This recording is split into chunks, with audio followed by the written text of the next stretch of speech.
Hello dear student, welcome back to this video. I hope you all safe and happy in your home. Today we will cover chapter number 12 from standard 8. Chapter number 12 is a friction. Friction मतलब टकराव. टकराव के बारे में हम क्या करेंगे इस चैप्टर में स्टडी करेंगे. So let's see this chapter. Chapter number 12 friction.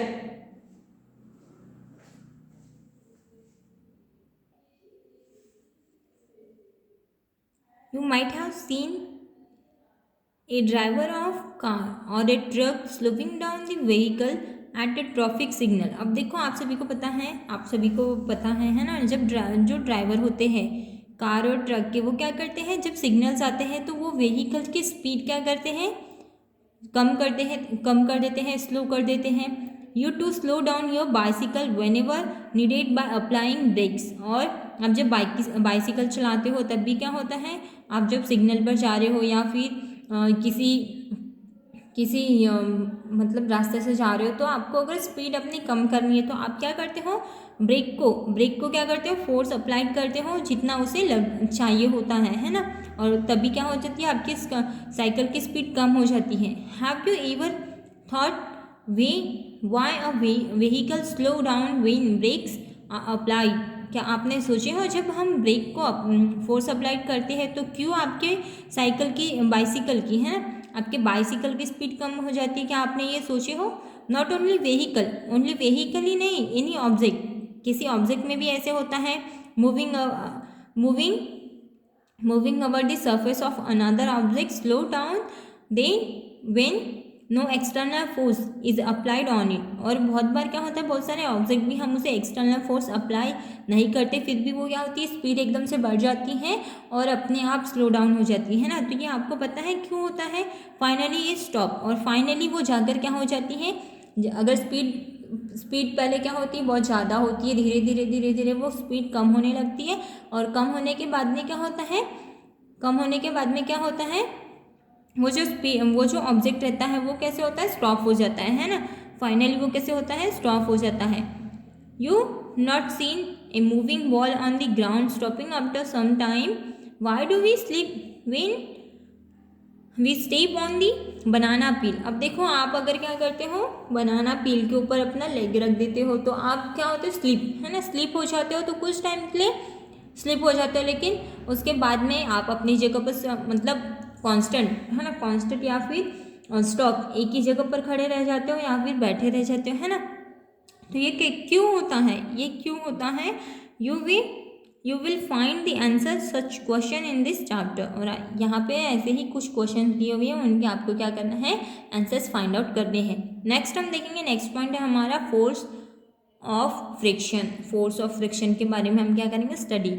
Activity 12.1 यहाँ दी हुई है, वो आपको क्या करना है, खुद को घर पे सॉल्व करना है. You saw that you apply the force along the left friction acts along the right. अब देखो आप क्या करते हो, फोर्स अप्लाई करते हो लेफ्ट साइड के फ्रिक्शन में और वो क्या करता है, राइट साइड में एक्ट करता है ना. If you apply the force along the right friction acts on the left. और वो जो फ्रिक्शन अगर आप लेफ्ट में फोर्स को अप्लाई कर रहे हो तो वो राइट में नज़र आता है, राइट में अगर फोर्स को अप्लाई कर रहे हो तो वो लेफ्ट में नज़र आता है. मतलब वो क्या होता है, उसका जो फ्रिक्शन होता है वो क्या होता है, अपोजिट साइड में नज़र आता है. सेम साइड में नज़र आता है क्या, नहीं, अपोजिट साइड में नज़र आता है. In both cases of force opposes the motion of the book. The force of the motion always oppose the applied force. और जो फोर्स होता है फ्रिक्शन का वो ऑलवेज कैसे रहता है, अपोजिट रहता है अप्लाइड फोर्स के, है ना. अगर मैं राइट साइड से फोर्स को अप्लाइड कर रही हूँ तो उसका फ्रिक्शन कहाँ नजर आएगा मुझे, लेफ्ट हैंड साइड में. कहाँ नजर आएगा, लेफ्ट हैंड साइड में. The friction of the same for all the surfaces. और वो फ्रिक्शन कैसे होता है, सेम होता है ऑल सर्फेसेस में. Does it depend on the smoothness of the surface. और वो डिपेंड किसके ऊपर डिपेंड रहता है, सरफेस की स्मूथनेस के ऊपर में वो डिपेंड रहता है. Let us find out. अब देखो हम क्या करेंगे, उसे फाइंड आउट करेंगे. नेक्स्ट पॉइंट है हमारा factors affecting friction.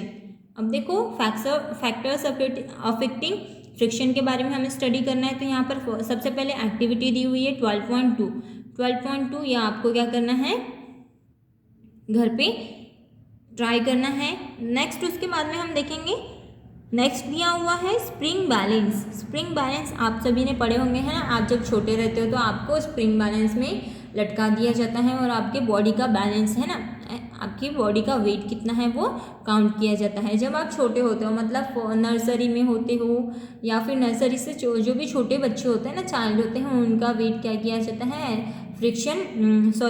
Spring balance से काउंट किया जाता है। Spring balance is a device use for measuring force acting on A object. अब देखो ये जो बैलेंस होता है, स्प्रिंग बैलेंस, ये यूज किया जाता है, ये क्या है, डिवाइस है, और ये मेजरिंग, किससे मेजरिंग करने के लिए, force acting on object. Object में कितना फोर्स है उसको मेजर करने के लिए इसे यूज किया जाता है। It consist of coiled spring which gets stretched when a force is applied to it. अगर वहाँ जो नीचे दिया हुआ है ना ये हुक, इस हुक में अगर फोर्स अप्लाइड किया जाए तो वो कैसे होता है, स्ट्रेच होता है। कैसे होता है वो, स्ट्रेच होता है। Stretching of the spring is measured by a pointer moving on A graduated scale. The reading on the scale gives magnitude of the force. अब देखो अगर वो स्ट्रेच होता है स्प्रिंग तो वहाँ पर हम क्या करते हैं, ग्रेजुएटेड स्केल का यूज़ किया जाता है, वहाँ पर स्केल का यूज़ किया जाता है, ग्रेजुएटेड स्केल का। तो उसी से हमें समझ में आ जाता है कि इस ऑब्जेक्ट का वेट इतना है और इस ऑब्जेक्ट का वेट उतना है ना। The reading on the scale, वहाँ की जो रीडिंग की स्केल होती है वो मैग्नीट्यूड होता है किस चीज़ का, फोर्स का क्या होता है वो मैग्नीट्यूड होता है। नेक्स्ट एक्टिविटी दी हुई है 12.3। ये क्या करना है आपको घर पे ही सॉल्व करनी है। Friction is caused by the irregularities on the two surface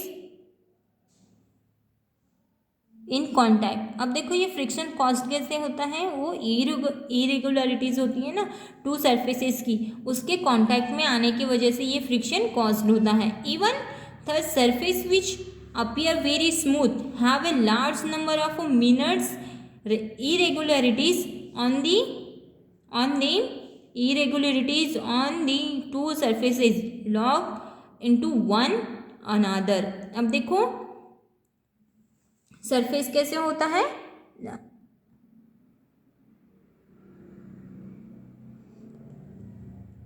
surface कैसे रहता है, एकदम स्मूथ है। आपने देखे होंगे टेबल कैसे होते हैं, स्मूथ होते हैं, और बुक्स के जो कवर्स होते हैं वो भी कैसे होते हैं, स्मूथ होते हैं। अगर मैं टेबल के ऊपर में क्या रख दूँ, बुक रख दूँ, तो दोनों के सरफेस कैसे हो जाते हैं, स्मूथ हो जाते हैं। तो अगर मैं बुक को हल्का सा भी फोर्स लगा दूँ तो वो वहाँ पर क्या अराइज होता है, फ्रिक्शन अराइज होता है। मतलब दोनों के जो सरफेस होते हैं वो कैसे होने चाहिए, स्मूथ होने चाहिए। अगर समझो वहाँ का जो एक सरफेस है वो बहुत ही स्मूथ है और एक सरफेस कैसे है, थोड़ा रफ टाइप का है, तो वहाँ पर फ्रिक्शन अराइज होगा क्या, नहीं, वहाँ फ्रिक्शन अराइज हो गया क्या, नहीं। हमें क्या करना पड़ेगा, किसी एक साइड को हमें बहुत ज़्यादा फोर्स अप्लाई करना पड़ेगा, तब जाकर वहाँ फ्रिक्शन अराइज होगा, है ना। तो ये सब क्या होते हैं, इरेगुलरिटीज़ होती हैं किसकी, फ्रिक्शंस की। अगर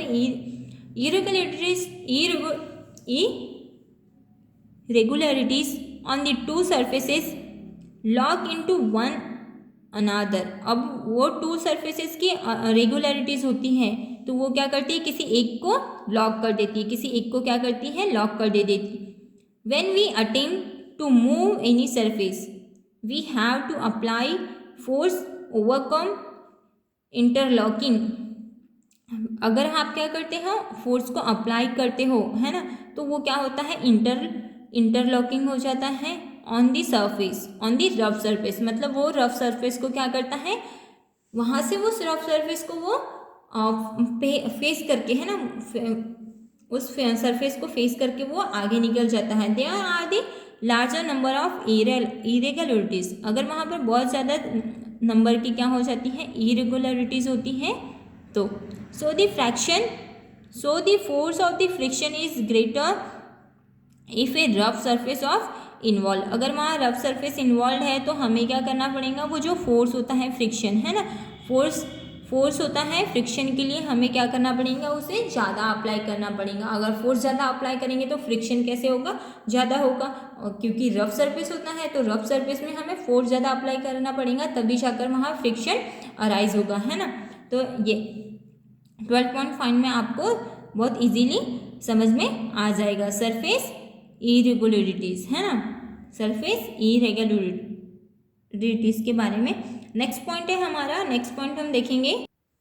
नेक्स्ट पॉइंट है हमारा friction a necessary evil, a friction necessary evil. Recall now your experience, is easier to hold kulhar. अब आप सभी को पता है कि कुल्हार है ना अर्दन पॉट होता है, ये अर्दन पॉट है, कुल्हार है ना, इसके ग्लासेस थंबर होते हैं।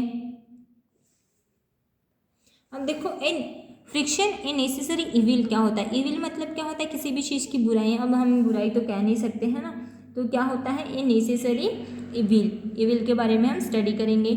तो recall also how difficult to move on the wet muddy track marble floor.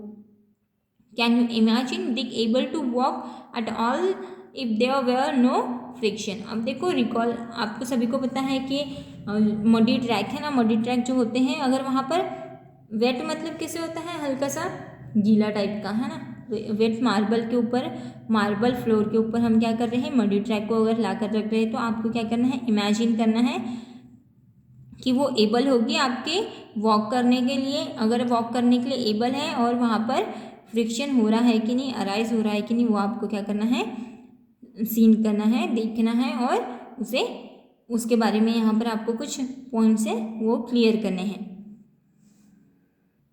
Next point है हमारा इंक्रीजिंग एंड रिड्यूसिंग फ्रिक्शन। अब देखो इंक्रीजिंग क्या होता है और रिड्यूसिंग क्या होता है फ्रिक्शन के अंदर, वो हम क्या करेंगे, स्टडी करेंगे। तो as you have seen and previous section, friction is describable in some situation.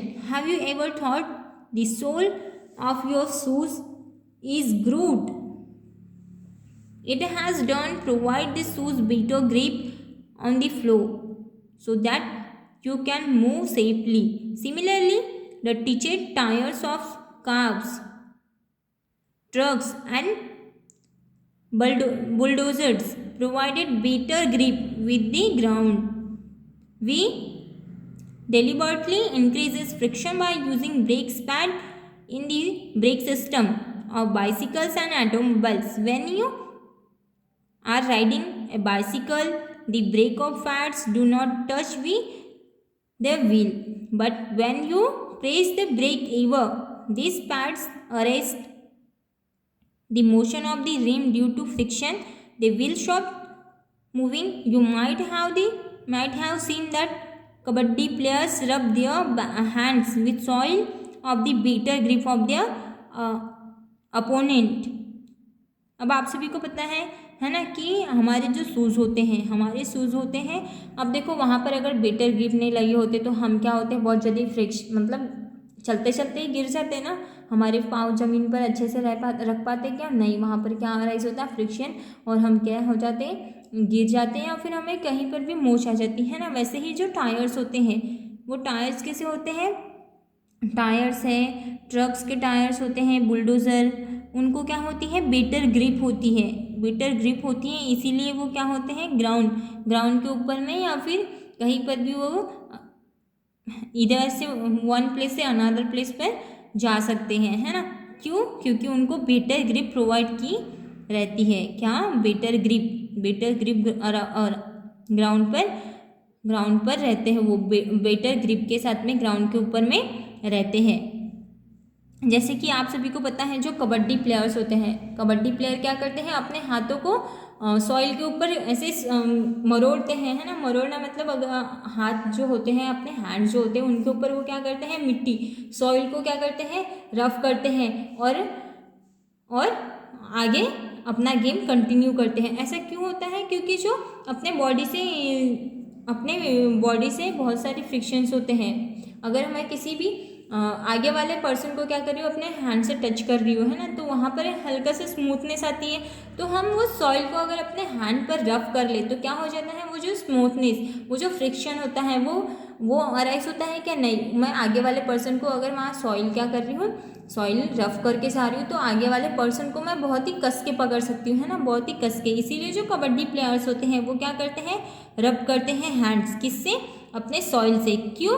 क्योंकि उससे उनको क्या मिलता है, बेटर ग्रिप मिलता है। Better grip opponents, better grip opponents से मिलता है। Gymnastic apply some coarse, gymnastic क्या करते हैं, कोर्स को अप्लाई करते हैं, substance on their hand increases friction और बेटर ग्रिप। और वो जो जिम्नास्टिक्स होते हैं वो क्या अप्लाई करते हैं, कोर्स अप्लाई करते हैं, कोर्स के जो सब्सटेंस होते हैं उन्हें अपने हैंड्स पर अप्लाई करते हैं। क्यों करते हैं, क्योंकि फ्रिक्शन क्या होना चाहिए, फ्रिक्शन क्या होना चाहिए, इंक्रीज होना चाहिए और बेटर ग्रिप मिलना चाहिए, इसीलिए वो क्या करते हैं, उसे अप्लाई करते हैं। In some situation how your friction is undesirable and we would want to minimise it. बहुत बार क्या होता है, फ्रिक्शंस अंडर सिचुएबल होते हैं और we want to minimise it, और हम उसे उन्हीं के अंदर क्या हो जाते हैं, मतलब घुल मिल जाते हैं, है ना। वो समझो अगर एक हदा मतलब हम क्या करते हैं, अपने सॉइल, कबड्डी प्लेयर अगर अपने हैंड्स को अगर सॉइल से रब ना करे तो वो मतलब मिनिमाइज वहीं पर हो जाएंगे, है ना। वो अंडर डिजाइरेबल हो जाएंगे और वहीं पर वो मिनिमाइज हो जाएंगे। वो अपोनेंट्स कर पाएंगे क्या, नहीं, अपोनेंट्स कर पाएंगे क्या, नहीं।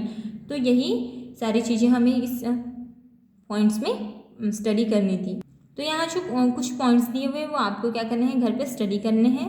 नेक्स्ट पॉइंट हम देखेंगे। नेक्स्ट पॉइंट है हमारा व्हील्स रिड्यूस फ्रिक्शन। अब देखो आप सभी को पता है जो व्हील्स होते हैं आपने देखे होंगे, बड़े बड़े जो बैग्स होते हैं, बैग्स में भी क्या होते हैं, अटैच होते हैं व्हील्स। मतलब हमें वन प्लेस से अनदर प्लेस पर अगर बैग्स को लेकर जाना है तो हम क्या करते हैं, व्हील्स का यूज़ करते हैं। उसी के जरिए हम उन्हें वन प्लेस से अनदर प्लेस पर लेके जाते हैं। तो उसी के बारे में हमें क्या करना है, इस चैप्टर में, इस पॉइंट में स्टडी करना है। You have must seen attach the other places of the luggage fitted with roller. आपने देखे होंगे जो लगेज लेकर जाते हैं हम वन प्लेस से अनदर प्लेस पे, तो वहाँ पर फिट किया होता है रोलर, है ना। वहाँ पर छोटे छोटे रोलर्स क्या होते हैं, फिट किए होते हैं। Even a child can pull such places of a luggage. और वो चाइल्ड भी बहुत ईजीली उसे क्या कर सकते हैं, उसे पुश पुल करके आगे लेकर जा सकते हैं। जैसे कि यहाँ पर दिया हुआ है फिगर 12.14 में, है ना। 12.40 में उसी से आपको बहुत इजीली समझ में आ जाएगा। तो एक्टिविटी 12.4 आपको घर पे ट्राई करके देखना है। नेक्स्ट पॉइंट है हमारा when one body rolls over the surface of another body the resistance of its motion is called rolling friction. अब बॉडी को अगर हम क्या कर रहे हैं, रोल कर रहे हैं अनदर बॉडी से, तो उसका जो रेजिस्टेंस हो जाएगा, उस रेजिस्टेंस ऑफ इट्स मोशन, मतलब रेजिस्टेंस का जो मोशन होगा उसी को हम क्या कहते हैं, रोलिंग फ्रिक्शन। क्या कह सकते हैं हम उसे, rolling friction. Rolling friction reduce friction, rolling reduces friction. Rolling क्या करता है, फ्रिक्शन को रिड्यूस करता है। It always easier to roll than to side a body over another. Rolling क्या करता है, फ्रिक्शन को रिड्यूस करता है, वो ईजियर रहता है रोल को अनदर साइड से अनदर बॉडी को ओवर करने के लिए। That is the reason it convenient to pull luggage fitted with roller. Can you now understand why the wheel is said to be one of the greatest invention of mankind? Since the rolling of friction is smaller than the slider friction, sliding is replaces most machine by the rolling by use of all bearing। अब आपने देखे होंगे slider, है ना, slider में भी frictions होते हैं। अगर हम क्या कर रहे हैं, रोलिंग फ्रिक्शन होते हैं स्मॉलर। अब रोलिंग फ्रिक्शन कहते होते हैं स्मॉलर से, किससे, स्लाइडर फ्रिक्शन। अब स्लाइडर फ्रिक्शन कैसे होता है, बड़ा हो जाता है, किससे, रोलिंग फ्रिक्शन से। अब जो रोलिंग फ्रिक्शन है वो क्या है, छोटा है, मतलब, है ना, उससे रोलिंग फ्रिक्शन क्या है, छोटा है, एंड स्लाइडर फ्रिक्शन क्या हो जाता है, बड़ा हो जाता है। तो slider replace in most machines bye rolling by use of ball bearing. Common example are the use of ball bearings between hubs and axles of ceiling fans and bicycles. अब आप सभी को पता होगा बाइसिकल्स और जो भी क्या होते हैं, ऑटोमोबाइल्स के फैंस है, या फिर बाइसिकल्स के व्हील्स होते हैं, या फिर बाइसिकल्स के क्या होते हैं, एक्सेल्स। एक्सेल्स आप सभी को पता होंगे, हब्स आप सभी को पता होंगे। तो वहाँ पर क्या होता है, फ्रिक्शन होता है। क्या होता है, फ्रिक्शन होता है। यहाँ पर देखो 12.16 फिगर में आपको दिया हुआ है, उससे आपको बहुत इजीली समझ में आ जाएगा। नेक्स्ट पॉइंट है हमारा फ्लूइड फ्रिक्शन। फ्लूइड फ्रिक्शन मतलब, अब देखो यहाँ पर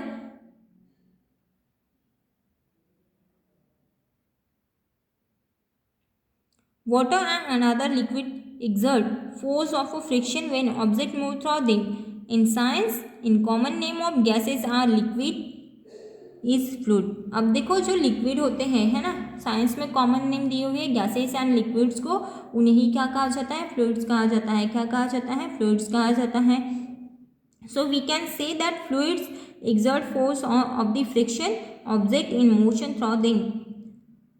The frictional force exerted by fluid is also called drags. जो फ्रिक्शन फोर्स एक्सर्ट करता है फ्लूइड से, है ना, फ्लूइड से जो फ्रिक्शन फोर्स एक्सर्ट करते हैं उसी को क्या कहा जाता है, ड्रैग्स। क्या कहा जाता है, ड्रैग कहा जाता है। तो देखो यहाँ पर फिगर दी हुई है 12.17 फिगर में आपको दिया हुआ है, उसी से आपको बहुत इजीली समझ में आ जाएगा। देखो आप सभी को पता होगा कि जो एरोप्लेन का जो शेप है, एरोप्लेन का जो शेप है वो किस आधार पर, किसके बेसिक पर बनाया गया है, किसके, बर्ड के। बर्ड क्या करती है, बर्ड क्या करती है, फ्लाई करती है। तो उसी के हिसाब से देखो एरोप्लेन की जो शेप है उसे क्या किया गया है, मॉडिफाई किया गया है, उसे बनाया गया है। तो आई थिंक आप सभी को ये चैप्टर समझ में आया होगा। आज के लिए बस इतना ही, मिलते हैं नेक्स्ट वीडियो में। Stay home, stay safe, thank you.